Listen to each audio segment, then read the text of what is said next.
Boa tarde, amigas e amigos do Portal Desacato. Hoje estamos com Mariana Contreras, que é diretora e jornalista do semanário Brecha do Uruguai. Hola, Mariana, buenas tardes. Bueno, buenas tardes para todos y gracias por esta invitación inesperada. Bueno, acá no hay una cuarentena obligatoria. Lo que hay es un pedido de aislamiento social voluntario. Entonces, lo que se le pide a la gente es que se quede en sus casas. Se han dado algunas facilidades, por ejemplo, para los funcionarios públicos mayores de 65 años, o que tengan algunas enfermedades que puedan agravar el COVID-19. Se les ha dado licencias, se suspendieron las clases, tanto públicas como privadas, en todas las ramas, primaria, secundaria y la universidad. Se suspendieron todos los espectáculos públicos, por ejemplo, y se ha instado a cerrar los comercios. Se habían suspendido también las actividades en la construcción, que ahora se reactivaron. Pero si yo quiero salir, ir a la plaza, ir a caminar, qué sé yo, puedo. De todas maneras, ha habido como un acatamiento bastante importante a la medida, o sea, bajó mucho la circulación en la calle, en Montevideo y en todo el país. Pero si salís no te va a pasar nada, la policía no te pide documentos ni te dice que no podés. Otra medida que tomó el gobierno con esta pandemia fue, para hacer frente a la crisis, crear un fondo, el Fondo Coronavirus, que se nutre en parte con el resultado de la rebaja salarial que él hizo a los funcionarios públicos, funcionarios activos o jubilados, de entre el 5 y el 20%, para todos aquellos funcionarios o jubilados que ganen de 80.000 pesos para arriba. Cuando se le planteó la posibilidad de gravar el capital nacional o extranjero, el gobierno dijo que no, porque el gran capital era el que nos iba a sacar de la crisis. Y también lo dijo cuando se habló de los privados, de por qué los privados no contribuían de la misma manera que estaba contribuyendo el sector público con el recorte del salario. Lo que dijo es que ellos ya estaban sufriendo la crisis porque la crisis estaba pegando en el sector privado y estaba teniendo que mandar gente a seguros de paro. Entonces consideraban que ya estaba como suficientemente cumplido el sector. Y de los ministros y funcionarios de gobierno, ¿ellos se rebajaron también sus salarios? Ellos sí. Todos, desde el presidente para abajo, todos los cargos de confianza y los parlamentarios, tanto a nivel nacional como los intendentes en cada departamento y los cargos de confianza de cada departamento, también se rebajaron. Sí, eso sí. Es por 2 meses esta rebaja. Y en realidad es una rebaja que se la considera más bien simbólica, porque en total se logran obtener 12 millones de dólares cuando se necesitan 400 para ese fondo. Entonces es como nada, medio inexplicable el porqué. Sobre todo eso, de que sea para un sector de la población y para otro que tiene ingresos iguales o superiores, ¿no? Porque hay ingresos en el sector privado que son bastante superiores a los 80.000 pesos por mes. Bueno, ahí ya no corre la rebaja. Bajó mucho sus frecuencias, motivado porque la gente no estaba saliendo. Bajó prácticamente un 70% la circulación de transporte público. Ahora lo que desde la semana pasada rige la obligación de subir al ómnibus con tapaboca. Y para eso se dispuso que cuando subas al ómnibus te entreguen un tapabocas de forma gratuita. ¿Cómo está la cuestión sanitaria también, y el sistema de salud preparado, por lo menos para los casos confirmados que ha habido hasta ahora. Bien. Desde el 13 de marzo que aparecieron los primeros casos, los 4 primeros casos, ha habido 620 casos de COVID-19. Más de 300 son personas que ya están curadas. Murieron 15 personas a lo largo de este mes y pico. Por ahora no ha estado exigido. Te das cuenta que 14 personas en CTI no es una exigencia importante para el sistema. La apuesta era, bueno, este mes y nosotros tenemos ya una meseta. Tuvimos un inicio con una subida, pero nunca se salió de control. Por lo que dicen las autoridades, pero también los médicos, la apuesta ha sido en este mes y pico tratar de fortalecer al sistema de salud, en particular a los CTI de todo el país, con camas, con respiradores, para que si llega a haber un nuevo pico y la situación se llega a descontrolar, bueno, el sistema esté preparado.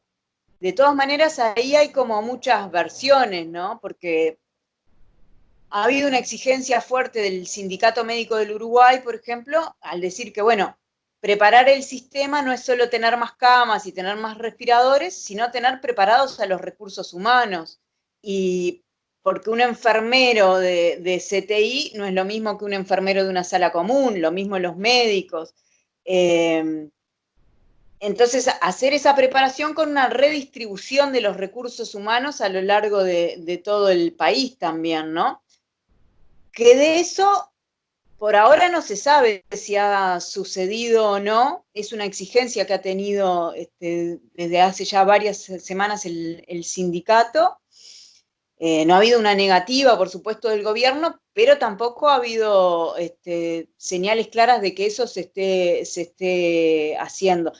Hay muchas comisiones trabajando a nivel de salud pública y del gobierno en general, y bueno, no necesariamente eso se refleja en informes diarios de la situación, así que no podemos descartar que eso se esté haciendo, pero la realidad la vamos a conocer si hay un pico, ¿no? Y ahí veremos cuán preparado estaba realmente el sistema uruguayo. Por ahora está bastante calma la situación, con un nivel de contagio por millón de habitantes bajo para el continente, y lo mismo en la mortalidad. Durante la pandemia, o no sé si fue un poco antes, este nuevo gobierno que asumió el 1 de marzo, este gobierno de derecha, aliado también con la ultraderecha, ha enviado una ley de urgente consideración, ¿no? Que así se llama.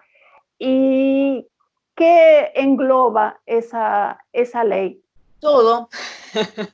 es una ley, es como la ley madre del gobierno, tiene 502 artículos en donde están todos los temas, desde,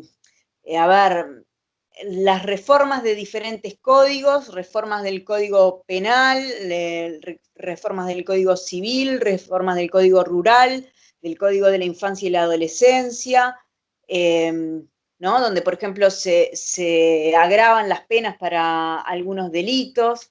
Hay artículos que tienen que ver, por ejemplo, con la presunta inocencia de las policías, militares, en caso de muerte de personas, ¿no? De dar muerte a personas, se presume la inocencia. Hay un artículo para permitir el porte de armas a personal del ejército retirado. Hay artículos que tienen que ver con la estructura de la educación, de la dirección de la educación pública en el Uruguay. Hay artículos que tienen que ver con lo laboral, como por ejemplo la limitación del derecho a huelga. Aquí se entiende la ocupación de los lugares de trabajo en medio de un conflicto sindical, la ocupación se entiende como una extensión del derecho a huelga. Eso fue un decreto del gobierno anterior, del primer gobierno de Tabaré Vázquez, y esta ley pretende derogar ese decreto. O sea, el abanico es muy amplio. Hay mucho debate en Uruguay, en el sistema político uruguayo, sobre la pertinencia de considerar esto como una ley de urgente consideración, porque eso pone plazos para la aprobación o no. Ya antes de la llegada de la pandemia, ya eso era cuestionado, pero ahora con la llegada de la pandemia, donde las dificultades para que el Parlamento discuta presencialmente, pero además para que todas las personas y grupos vinculados a los diferentes temas puedan ser recibidos por las comisiones parlamentarias, también es complicado. Bueno, se agrega un cuestionamiento más, además de que la movilización social está restringida y por lo tanto parece un poco injusto que la sociedad no pueda manifestarse en las calles sobre esta ley, ¿no? Todavía no empezó la discusión de la ley en el Parlamento. El nuevo gobierno ha tomado ya medidas, por ejemplo, de aumento de tarifas. Sí, el gobierno ya aumentó las tarifas de los servicios públicos. Lo había anunciado antes de la pandemia y había una esperanza de que, bueno, con la pandemia se echaran para atrás, pero no. Y las tarifas públicas aumentaron un promedio del 10% ya hace varias semanas, sí. En relación a una ley de medios, también hay un proyecto para una nueva ley. ¿Nos puedes contar algo sobre eso? Sí, este proyecto estaba en principio metido dentro de la ley de urgente consideración. Decidieron sacarlo y presentarlo como un proyecto aparte, que lo que hace básicamente es volver atrás, desandar algunas de las cosas que figuran en la ley actual, que es una ley también del gobierno anterior, de los gobiernos del Frente Amplio.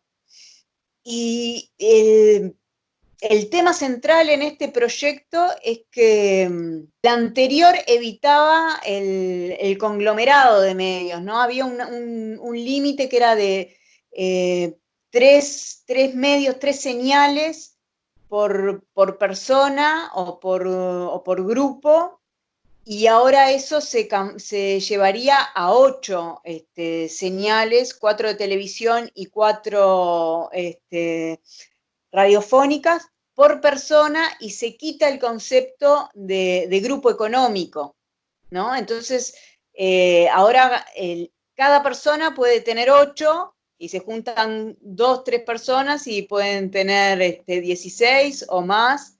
La idea de grupo económico no existe más. Hay otros aspectos como quitar la posibilidad de propaganda gratuita a los partidos políticos durante campañas electorales, que eso lo que había favorecido era que pequeños partidos llegaran a la televisión, ¿no? con sus propuestas, y ahora eso se sacaría un órgano de asesoramiento para otorgar las frecuencias, donde estaban las organizaciones de la sociedad civil.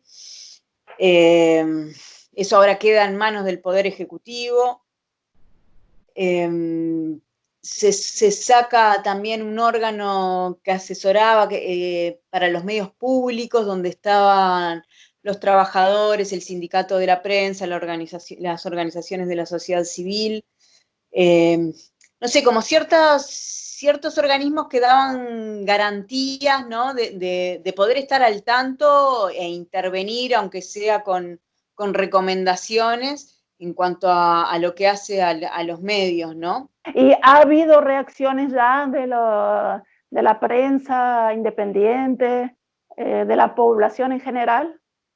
No, te diría que más bien no, o sea, han aparecido artículos, pero no es un tema que esté como en la agenda del ciudadano común todavía. Se presentó, creo que la semana pasada, y en medio de toda esta pandemia también pasa que llegan proyectos o se toman decisiones que pasan bastante desapercibidas, ¿no? Es uno de los riesgos de todo Sí, sí. esto. Hay un bombardeo constante de información sobre la pandemia en Uruguay y en el mundo, y esto queda como perdido en medio de toda la información. Muchísimas gracias. No, gracias a vos, Tali, y saludos para todos. Gracias.